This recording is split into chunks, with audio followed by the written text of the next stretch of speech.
नमस्कार, मी विशाल मोहिते। आज आपल्या मनातील पोलीस भरती करणाऱ्या विद्यार्थ्यांच्या मनातील ज्या काही शंका आहेत ह्या घेऊन येत आहोत। याच्या पाठीमागचं कारण काय तर भावनो येणारी भरती ही येणार की नाही हा मनातला सर्वात मोठा प्रश्न आहे। दुसरी जी शंका आहे ती की भरतीची जागा किती येतील, त्याचबरोबर जो पुढचा मुद्दा आहे की आपल्याला असणारा कालावधी किती असेल, या अनेक प्रश्नांची उत्तरे घेऊन मी आज येत आहोत। तर पाहून पहिली सुरुवातीची गोष्ट कोणती की पोलीस भरती 2025 समज की गैरसमज। जसे मुंबईचं मेरिट लागलं त्यानंतर पहिली तारीख आली फेब्रुवारी मध्ये ग्राउंड होईल किंवा जाहिरात येईल, मार्च मध्ये जाहिरात येईल, एप्रिल मध्ये जाहिरात येईल, अशा अनेक गोष्टी भावनो सारख्या तुमच्या कानावर पडू लागल्या। आणि त्याच्यानंतर तुमच्या मनामध्ये एक प्रश्न आला की सारख्या तारखावर तारखा याल्यात, जाहिरात येणार आहे की नाही। तर बाबांनो, जाहिरात ही सप्टेंबर महिन्यात येईल, लक्षात ठेवा। जाहिरात ही सप्टेंबर महिन्यात येईल आणि ग्राउंड ही जानेवारी मध्ये होईल। पहिली तुमची शंका ती 100% बाबांनो भरती प्रक्रिया होणार आहे। लोक अफवा उठवतात की बाबांनो भरती होणार नाही, गेल्या वेळेला 17,000 पदांची भरती झाली, त्याच्या अगोदर 18,000 पदांची भरती झाली, म्हणजे येणाऱ्या वेळेला भरती निघणार नाही असं खूप जण म्हणतात। तर बाबांनो हे पूर्णपणे चुकीचं आहे। भरती ही निघणार। तुम्हाला आठवते का बघा, ज्या वेळेला मुंबईचा निकाल लागला त्यावेळेला पहिली अफवा जी उठली ती की पुणे कारागृहाचं भरती होणार नाही, त्या ज्या 550 जागा आहेत ते पुढील भरतीमध्ये कन्वर्ट करणार आहेत। तर म्हणून आता सध्याला पुणे कारागृहाची भरती चालू आहे। तुम्हाला जे निगेटिव्ह करणारे लोक आहेत ते तुमच्या सोबतचे आहेत, तुमच्या सोबत बसणार आहेत। मग बाळांनो विचार करा, जो माणूस तुम्हाला सांगाले की यावर्षी भरती निघणार नाही, तो विद्यार्थी लायब्ररीमध्ये अभ्यासला बसतोय, क्लासला जातोय, ग्राउंडला सकाळचा जातोय, तो प्रत्येक गोष्टी करायलाय आणि त्याचा ऐकून तुम्ही काय करायला की बाबा तुमचा अभ्यास थांबवालाय, तुम्ही निगेटिव्ह व्हायलाय। तर बाबा ह्या गोष्टी ह्या पूर्णपणे चुकीच्या आहेत। तुमच्याकडे असणारा कालावधी बाबांनो खूप कमी आहे।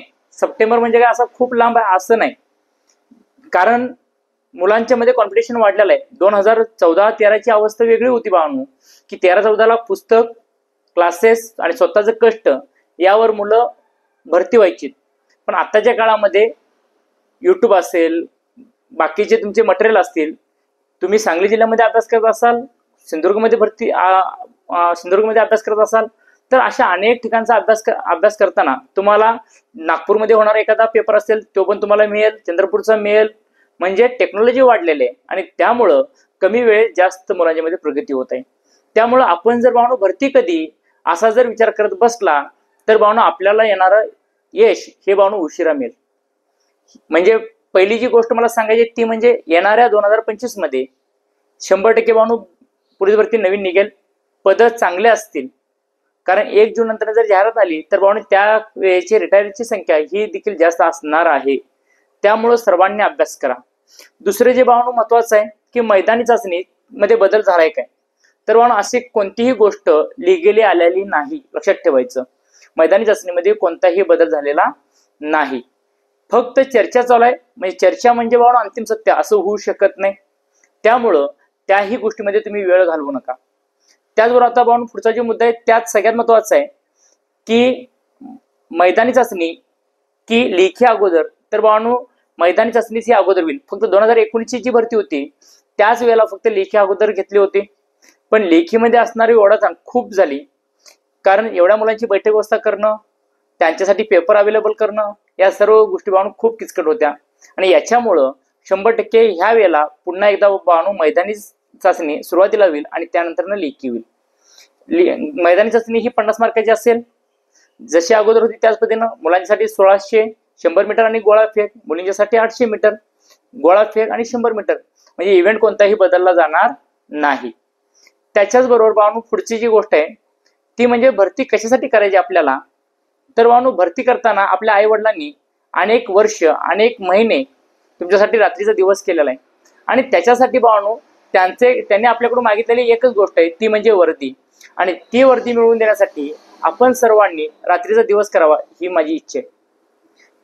त्याचबरोबर अभ्यासाचा कालावधी किती आहे, मी आता परवा दिवशी काही मैदानावरनं फिरलो त्यावेळेला असं माझ्या लक्षात आले की काही मुलं जी आहेत ती फक्त सकाळचंच ग्राउंड करतात। तर बावनो मी तुम्हाला रिक्वेस्ट करेन, ज्या मुलांचा गोळा आउट ऑफ जात नाही त्या मुलांनी संध्याकाळच्या वेळेला एक्स्ट्रा गोळा टाकण्यासाठी जावा। कारण त्याचा फायदा भावना तुमच्या भवितव्यासाठी खूप महत्वाचा आहे. कारण जर तुम्ही बघितला की या वेळेला मुंबईचा कट ऑफ देखील ग्राउंडचा जास्त लागला, जागा जास्त असताना देखील बऱ्यापैकी जिल्ह्यांचा कट ऑफ हा 41-43 ग्राउंडचा होता. आणि अशा वेळेला तुमची तयारी चांगली होणं हे गरजेचे आहे. आणि ही तयारी होण्यासाठी आपल्याला सगळ्यात महत्वाची जी गोष्ट आहे ती म्हणजे आपण रोजच्या रोज ग्राउंडला जाणं गरजेचं आहे. काही मुलांना आमचं सर ग्राउंडवर ज्यावेळेला आम्ही जात होतो, रनिंग करत होतो, त्यावेळेस माझं टायमिंग चांगलं होतं, माझा गोळा चांगला जायचा आणि मी भरतीला गेल्यानंतर माझा गोळा आउट ऑफ पडला नाही. मग असं भावानं कशामुळे झालं रे? तर त्याचं एकमेव कारण आहे की तुम्ही जे ग्राउंडवर डेमो जे घेतले जायचे ते डेमो तुम्ही बाळांनो दिलेला नाही. म्हणजे ग्राउंडवरच्या डेमोला तुम्ही कंपल्सरी जायलाच पाहिजे बाळांनो. त्याचबरोबर ज्या काही तुमच्या गोष्टी आहेत, म्हणजे उदाहरणार्थ तुमचं लिगामेंट दुखत असेल किंवा काय, तर यासारख्या गोष्टी तुमच्या ग्राउंड शिक्षकांच्या बरोबर बोला, त्यांच्याकडून सल्ला घ्या. जर एखाद्या मुलग्याला जर इंजुरी आला असेल तर बाळांनो त्यानं 5 ते 6 दिवस रेस्ट घेतलेली चांगली. आता विश्रांतीचा काळ आहे, पण विश्रांतीच्या काळामध्ये जर तुम्ही एखादी गोष्ट जर अंगावर काढत असाल, म्हणजे उदाहरणार्थ गुडघा दुखतोय, पाय दुखतोय, खांदा दुखतोय, तर यासारख्या जर गोष्टी असतील तर आता बाळांनो तुम्ही दवाखाना करून घ्या. दुसरी सगळ्यात महत्वाची गोष्ट आहे की ग्राउंड नंतर बाळांनो लेखीसाठी असणारा कालावधी खूप कमी असतो, लक्षात ठेवायचं. आणि अशा वेळेला आपल्याकडं आजपासूनच तुम्ही ग्राउंड सोबत लेखीला देखील बाळांनो तेवढा फोकस करा. काही मुलांचं असं असतं की पूर्ण वेळ ग्राउंडकडे द्यायचं लक्ष, 2 तास लेखी करायचं आणि 2 तास लेखीच्या जीवावर पुन्हा ग्राउंड झाल्यानंतर मी कव्हर करतो. तर बाळांनो ह्या गोष्टी शक्य नाहीत. कारण ग्राउंडला चुकून एखादा दुसरा मार्क कमी पडला की त्यावेळेला बाळांनो आपण डिप्रेशन मध्ये येतो की माझं नाव कट ऑफच्या यादीमध्ये येईल का नाही, आणि अशा गोष्टीमुळे आपला अभ्यास होऊ शकत नाही. आणि त्याच्यामुळं तुम्ही आजपासूनच ग्राउंड आणि लेखी या दोन्ही गोष्टीला बाळांनो समान वेटेज द्या. त्याचबरोबर बाळांनो पुढचं आहे की भरतीच्या बाबतीत की अभ्यास कसा करायचा. तर बाळांनो काही मुलांचं असं डोक्यात चालू आहे मी मराठी गणित बुद्धिमत्ता चांगलं करतो आणि जीएस ला ऑर ठेवतो. काही मुलांचं असं असेल की जीएस चांगला आहे, माझं जीएस ला फोकस करतो, जीएस नुसार मग पडणारा एखादा जिल्हा, उदाहरणार्थ ठाण्यामध्ये जास्त जीएस विचारलं जातं, मग त्या मुलाच्या डोक्यात असतं की सर मी ठाण्याला उतरतो. पण भावना असं कुणीही काही तिकडे डोकं चालवू नका. चारही घटक तुमचे चांगले होणं गरजेचे आहेत. कारण मला आठवते नंदुरबार सारख्या जिल्ह्यामध्ये 98 मार्काचं जीएस आणि 2 मार्काचं गणित पडलं होतं. त्याचबरोबर ठाण्यामध्ये गेल्या वेळेला गणिताला वेटेज जास्त आलं. म्हणजे अशा पद्धतीनं बदल होऊ शकतो. आणि त्याच्यामुळं तुम्ही सर्व बाजूनी तयार राहा, अभ्यासाला वेटेज द्या, खूप कष्ट घ्या बाळांनो. तुमच्याकडे असणारा कालावधी हा खूप कमी आहे. तुम्हाला वाटतं असेल की माझ्याकडे 6 महिने आहेत, 1 वर्ष आहे, तर बाळांनो तेवढा कालावधी आपल्याला मिळत नाही. कारण ग्राउंड आल्यानंतर तारखा डिक्लेअर झाल्यानंतर म्हणावा तितका अभ्यास होत नाही, त्याचबरोबर म्हणावा तितका ग्राउंडवर फोकस करता येत नाही. त्यामुळे आता विश्रांतीचा कालावधी आहे. सर्वांनी प्रामाणिकपणे अभ्यास करा. सर्वांना माझ्याकडून खूप शुभेच्छा.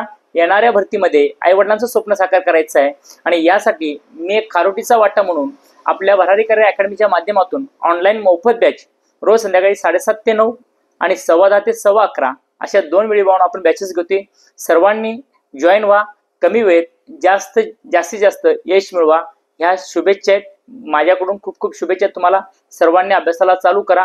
वेळ वाया घालवू नका. निगेटिव्ह माणसाच्या सानिध्यात राहू नका. बेस्ट लक.